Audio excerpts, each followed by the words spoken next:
വ്യാജ കേസുകളുണ്ടാക്കി ഡൽഹി മുഖ്യമന്ത്രി അതിഷിയെ ഉടൻ അറസ്റ്റ് ചെയ്തേക്കുമെന്ന് ആം ആദ്മി പാർട്ടി നേതാവ് അരവിന്ദ് കെജ്രിവാൾ.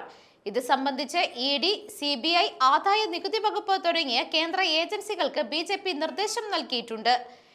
എഎപിയുടെ മുതിർന്ന നേതാക്കളുടെ വീടുകളിൽ ഉടൻ തന്നെ റെയ്ഡ് നടന്നേക്കുമെന്നും അരവിന്ദ് കെജ്രിവാൾ പറഞ്ഞു.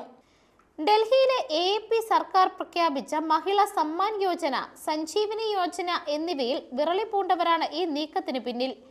എഎപിയുടെ ജനകീയ അജണ്ടകളെ തകർക്കാനാണ് ഇക്കൂട്ടർ ലക്ഷ്യമിടുന്നത്. അടുത്ത ദിവസങ്ങളിൽ കെട്ടിച്ചമച്ച കേസിൽ മുഖ്യമന്ത്രി അതിഷിയെ അറസ്റ്റ് ചെയ്യാനാണ് അവർ പദ്ധതി ഇട്ടിരിക്കുന്നതെന്നും കെജ്രിവാൾ ആരോപിച്ചു. ലഫ്റ്റനന്റ് ഗവർണറെ ഉപയോഗിച്ച് ഡൽഹി സർക്കാരിന്റെ പ്രവർത്തനങ്ങൾ ബിജെപി തടഞ്ഞുകൊണ്ടിരുന്നു. ഗൂഢാലോചനകളെല്ലാം പരാജയപ്പെട്ടപ്പോൾ അവർ ഉന്നത എഎപി നേതാക്കളെയും മന്ത്രിമാരെയും ജയിലിലേക്ക് അയക്കാൻ തുടങ്ങി. എന്നാൽ ഡൽഹി സർക്കാർ പ്രവർത്തിച്ചുകൊണ്ടേയിരുന്നു.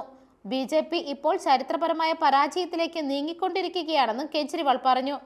മഹാരാഷ്ട്രയിലെ ലാഡ്ലി ബെഹൻ യോജന പദ്ധതിയിൽ നിന്നും പ്രചോദനം ഉൾക്കൊണ്ടാണ് എഎപി സർക്കാർ മഹിളാ സമ്മാൻ യോജന പദ്ധതി പ്രഖ്യാപിച്ചത്.